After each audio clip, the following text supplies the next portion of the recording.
Hey everyone, and welcome back to the channel. So yesterday I shared a video featuring black folks reacting to the news about the NOttoway plantation mansion burning down. And in today's video we are flipping the script because we are going to take a look at how some palm color people are reacting to this. I emphasize on some, not all. I've got to say I'm actually quite impressed. Like a lot of these folks are finally starting to get it. They're calling out their own people. People were devastated over the loss of this plantation. The white folks were heartbroken that they can no longer have a wedding on the grounds of what was essentially a house of horrors for Black Americans. I mean, like, seriously, who thinks it's a good idea to celebrate love in a place built on the backs, blood, and trauma of enslaved Black people? Yes, the mansion is gone, and yes, I'm sure it will be rebuilt, but this time at least it won't be rebuilt by enslaved Black people. Anyway, I've gathered some clips for you guys from TikTok of the palm color community, some of them reacting to this news, so make sure you watch this video up to the end, please. And like I keep mentioning in my recent videos, YouTube is suppressing my views. Please, I need your help, guys. I need your support. Make sure when you watch this video, give this video a like, comment, say something in the comment section down below. Let's watch this. So as a historian, I just need to say, this is an insane response to a plantation burning down. Absolutely bonkers. First of all, saying regardless of its complicated history, okay, is bonkers because it means that you somehow think that you get to excuse that history on behalf of Black people. I don't know where you got that from. Second, you're excusing a history that I know you don't even know. I know that for a fact. You know why? Because I lived in the States for 31 years. I lived in conservative states specifically, and I saw how at every turn, the very same people that were fighting to keep these plantations open as venues and places where you would go get married, okay, were protesting CRT. That was supposedly the worst thing in the world, right? The thing that would have kept you from leaving this comment. Y'all are adamantly against it. So it's a history that you literally don't even know, and most of the time are actively fighting to keep other people from being able to learn. And when you think of it like that, I really have no idea why you feel comfortable saying regardless of its complicated. You literally don't even understand or know what it is that you are excusing on behalf of the people who actually experienced it. And let's be real, what are you going to reflect, learn, and remember while you're at somebody's plantation wedding? Y'all don't know shit about history. Y'all don't know shit about history. And you know how I know that? Because I'm constantly having to get on this app and make videos like this, explaining things like this to people like you. And the gag, right, is that y'all even expect us to educate you on it, period. Because one, y'all never listen, right? You never listen. And two, y'all are literally the same people that will go to the ends of the internet when you want to learn how to reupholster an ottoman or DIY your garage for something, whatever. But suddenly when we ask you to educate yourselves on what your ancestors did to ours, you have no idea how to do research. Plantations should never be a place that somebody wants to have any kind of event or get married or anything like that. It is barbaric. It's disgusting. If you're actually wanting to reflect, learn, and remember, this is where you should actually start instead of visiting a plantation, okay? Because if you don't even know that this idea of nostalgia that people have for the antebellum South is literally propaganda, you have no business saying anything even remotely close to this fucking comment. I don't think people realize what a slap in the face it is to know that it was illegal for Black people to learn how to read and write, that people were literally for teaching each other or trying to teach other people how to read and write just for us to have to learn it, learn your history, learn our history while you suppress it, and then have to get on the internet and teach it to you. And even in situations in which, say, someone really just didn't know anything about the history of slavery, right, goes to a plantation, actually does have some kind of learning experience and then starts educating themselves, that's also problematic. Because one, the question I always ask people is, what kind of life have you been living that you did not feel motivated to teach yourself or educate yourself about this at any point up until now? And two, because that means that until you actually see something with your own eyes, you don't get it. And that is a huge problem, because you know what you will never experience directly with your own eyes to you is racism. Ever. Racism is systemic. It is systemic.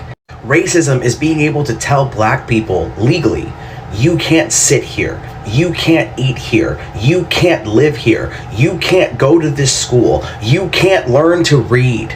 Like, there are podcasts, there are audiobooks, there are YouTube channels, there are creators on this app that can teach you all of these things. Why do you literally need to be where the blood soaked into the soil to reflect, learn, and remember? How are people actually upset that the NOttoway plantation in Louisiana burned down? Y'all motherfuckers talking about history being erased, but you don't see the bigger picture here. All those souls that lost their lives and all those souls who were great, unfortunately you have to fucking say it that way on TikTok, are now free though. Monuments of which depict a very harsh past for North America should no longer even be around. Did you know that by 1860, NOttoway Plantation was home, I can't even consider calling it a home to be honest, but it was home in quotations to 155 enslaved black people. Shit, it was built by them and then it was transformed into a resort and wedding venue?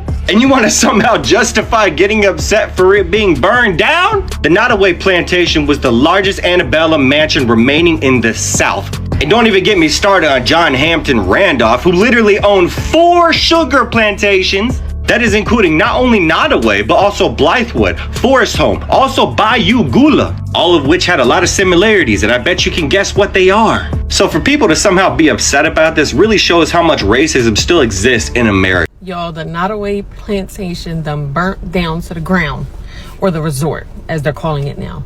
And all I'm going to say, as a firm believer in Christ and an American citizen, vengeance is the Lord's. Listen, in the good book, in Proverbs chapter 10 verse 7, it says, the name of the righteous is used in blessings, but the name of the wicked will rot.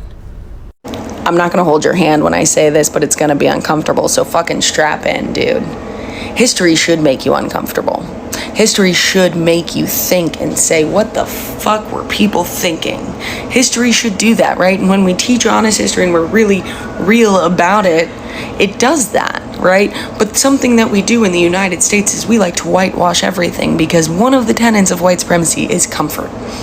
It's comfort and it's lack of confrontation. And you can see that in the way that we teach our U.S. history. So when I tell you I have no love lost for the 53,000 square foot plantation and resort, Nottoway, that just burnt down on the shores of the Mississippi, I really could give two shits, right? When you look at their website, you go to the about and the history page talks about their fucking trees, not the 155 people that were in bondage at this location. No, not the 155 people who, by the way, most of them, if not all of them, were born and bred in the United States for bondage specifically. What do I mean by that? In 1808, the transatlantic slave trade is banned in the United States. 1807 in Britain, 1808 here. No more new boats. By 1859, the vast majority of enslaved people throughout Louisiana and the Deep South were born and bred in the United States specifically for bondage. Now in 1868, in a parish that is catty-cornered to this one, St. Landry Parish, you'll have the Opelousas Massacre, which is the largest massacre in Louisiana history. Largest massacre, and it is an effort to drive out any sort of opposition to the Democrats, right? This is their big push so that they can change elections in real time. This is fascism, right? The Knights of the White Camellia take out a teacher named Emerson, a white teacher, and then they massacre hundreds of free black men and women and any white supporters of Lincoln. And this happens right down the fucking road, right?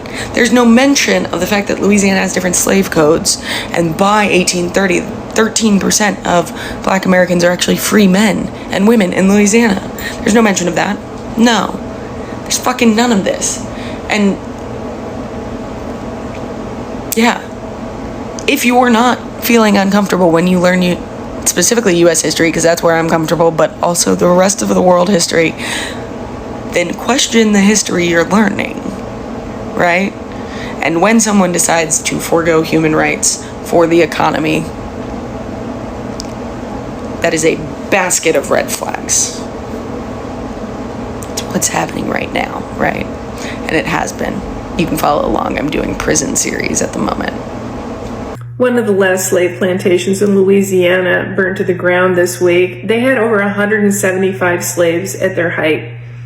It was used as a wedding venue of all things. That would be like getting married at Auschwitz. But you know where else you can get married? You can get married at Mount Vernon, where George Washington had over 300 slaves in his home.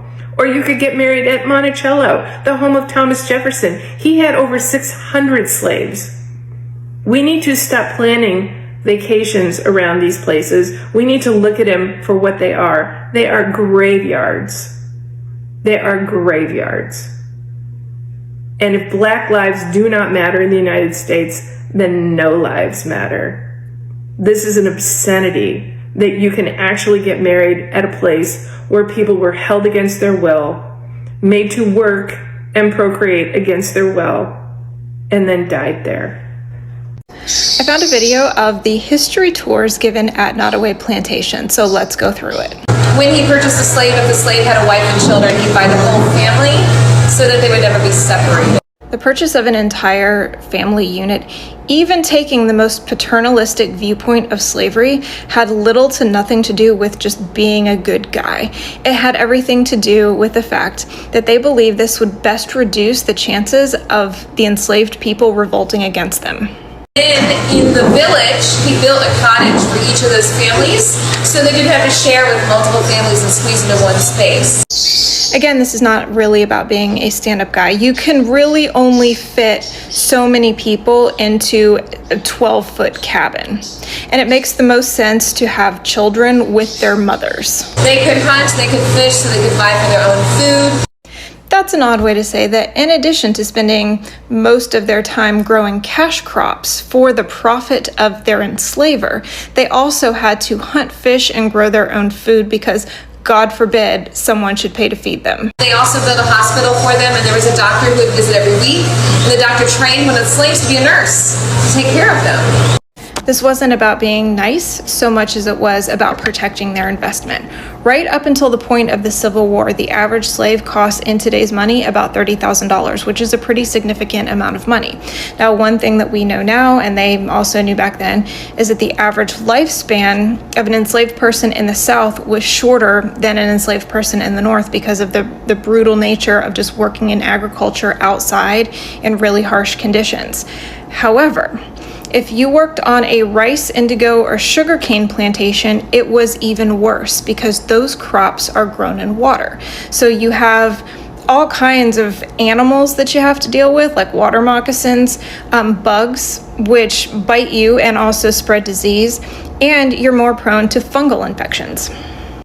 And make no mistake, training someone to be a nurse wasn't about making sure that they had quality care around the clock. It was about saving the slaveholder money. The slaves were treated fairly well as the slave can be treated. This is just a reminder that the only way to treat slaves well is to free them. To stay with me because there is some things about this resort and 4-star hotel that burned down that nobody is talking about, and my jaw was literally on the floor. It's very clear that it being a museum is not its main focus. It does seem like they've started giving tours again, but this is for weddings and events. They do have a history tab at a drop-down menu. The only thing you're going to find is a list of 16 majestic oak trees that are found on the property. These oak trees are named, and for a brief moment I was like, oh, are they named after enslaved people? Is this like a memorial? No, it's named after the 11 children of the enslaver. As I was combing through trying to find any information on the enslaved people here, this tab for cottages underneath where you can stay caught my eye. Each cottage has 2 individual units with a single covered porch and oversized rocking chairs, and it's like, oh my god, how tasteless to have something like that on the property given the history. No, I don't think these are fresh cottages. I think they repurposed cabins on site with welcoming beds and full amenities. Oh, thank God. Thank God my slave cabin comes with a hairdryer and an iron. Well, there's at least one of these still around, but this is an unmarked photo. There is no information about this photo. In fact, the only time I saw anything that had anything to do with a person of color were these god-awful candelabras. With this burning down, we lost a haunted wedding venue at best, and it seems like a place that was literally like Airbnb-ing slave cabins. So Lorraine Warren told you all not to move the Annabelle doll. She said, don't move her. Leave her where she is. But it's 2025. And we like to fuck around and find out. So what do? We take Annabelle on a world tour. Okay, we're just moving her all over the place. They sent her to New Orleans. The day they take the doll there, the day Annabelle arrived in New Orleans, an historical plantation burns to the ground. Burns to the ground. They literally had the fire out at one point and it reignited itself. If that's not the ancestors speaking their truth. Anyway, then 10 or 11 convicts escape a prison. Okay? There are 10 convicts, some convicted of unaliving people on the loose in New Orleans. Actually, I think they've caught 2 of them now, so 8. And they're saying that they escaped because they were helped by someone within the prison staff. So Annabelle gets there, plantation burns down, and the prison staff is helping unalivers out of the prison. Leave the doll alone. Leave her alone. Why do we have to fuck around and find out the hard way? So let me get this straight. The NOttoway plantation in Louisiana burns down the day after they take Annabelle, the most haunted doll in America, to the plantation. Now, seems a little bit eerie, but if gingers are now black, what'd you think was gonna happen? Coincidence? I think not. So let's talk about this. While many palm color folks were devastated about the burning of the NOttoway plantation, calling it a historic loss or a tragic part of American heritage, some palm color folks started speaking up, and not in defense of the mansion, but to actually call out their fellow palm colors for the way they were reacting. White folks are checking out white folks, and that's not something we see every day, but these days anything is possible anyway. They were like, wait a minute, you're crying over a plantation. Let me say this, maybe that right there, that's a step into, the right direction. I'm just saying, don't come for me, okay? A zebra never changes their stripes. I'm just saying. Because let's be clear, the NOttoway plantation wasn't just some old buildings, It was a symbol of the brutal racism system and enriched palm color families while destroying black lives. And while the palm color family who lived there got to enjoy wealth and luxury, black people were sleeping on, I wasn't there, but I can just guess it was, a finished mattress or maybe on the floor, whipped for taking breaks, separated from their children, and treated like animals. I think even the dog is treated better. So when some white folks today say that they feel heartbroken over this plantation burning, other palm color people are standing up and saying, that's not it. That's not it. You gotta hold on, hold up. Maybe they are also realizing that preserving a place like NOttoway isn't about honoring history. It's about glorifying a lie that makes people forget what really happened there. And it's refreshing to see some palm color people waking up to the reality that not everything old deserves to be saved. Because what exactly are they preserving there? A mansion or a monument to palm color supremacy? And let's not forget, they used to get married on that plantation. I'm talking about weddings, lavish weddings, dressed in white on a plantation. And people expect black people to feel sad because, there'll be, no one is going to be holding weddings on a plantation. Black people are supposed to feel bad about that. Black people don't owe this building any sympathy. They are not obligated to mourn the destruction of a place where their ancestors suffered. They are not required to feel neutral when something so deeply connected to trauma, pain, and generational oppression is wiped away. Come on, let's be real. Black folks died on that land. They were raped on that land. They were beaten on that land. tortured on that land, stripped of their names, their families, their cultures, all on that land, guys. So just in case you're still wondering like why the black community isn't weeping over this, let me ask you, why should they like explain to me why they should be weeping over this?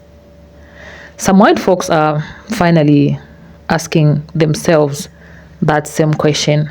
They're taking a hard look at that Nottoway represented, and realizing it wasn't just a mansion, it was a slave labor camp in disguise, dressed up to look elegant but rotten at its core. Poetry. And honestly, seeing some palm color people call out other palm color people for this kind of misplaced grief, it gives a some kind of hope, because accountability isn't just for black folks to demand, it's for palm color people to take ownership of their own history and stop romanticizing the darkest part of it. So at least some palm color people, they've realized that that fire didn't destroy a house, it exposed the truth. A truth that some people still want to ignore. That Nottoway was never about beauty, architecture, or elegance. It was about ownership, oppression, and generational wealth built on the backs of stolen labor. So when people ask, was this a tragic loss? Some of us are saying no, this was history correcting itself. Like I said in my previous video, this was ancestral rage finally, given form. Okay, this was centuries of silence cracking into flames. And maybe this was just fate, because something that evil never deserved to stand for as long as it did. I'm just saying, that's just my opinion anyway. So to the palm color people mourning the loss of this plantation, maybe now is a good time to stop and ask yourselves, what exactly are you mourning? The beauty of the house, or the power it once represented? And to those palm color people who are starting to speak up, challenging their friends and families, calling out the ignorance, thank you. Maybe that's what I don't know if I should call it allyship looks like. It's not performative, it's about guilt, it's about truth, and it's being brave enough to face it, I guess, even when it's uncomfortable. And to everyone watching, please let me know what you think about this video in the comment section down below. Was this what do you think about this? Is this a loss? Let me know what you guys think about this. And if you've watched this video up to the end, let me just take this opportunity to tell you guys that, please guys, I need your help. I'm somebody who's screaming for your help. Of late, YouTube has been suppressing my views. I don't know why. Maybe it's the type of content. And if you guys are just watching without liking, sharing, it's like you guys are helping them to make it worse for me. So please guys, I need you to engage in this video. I need you to subscribe.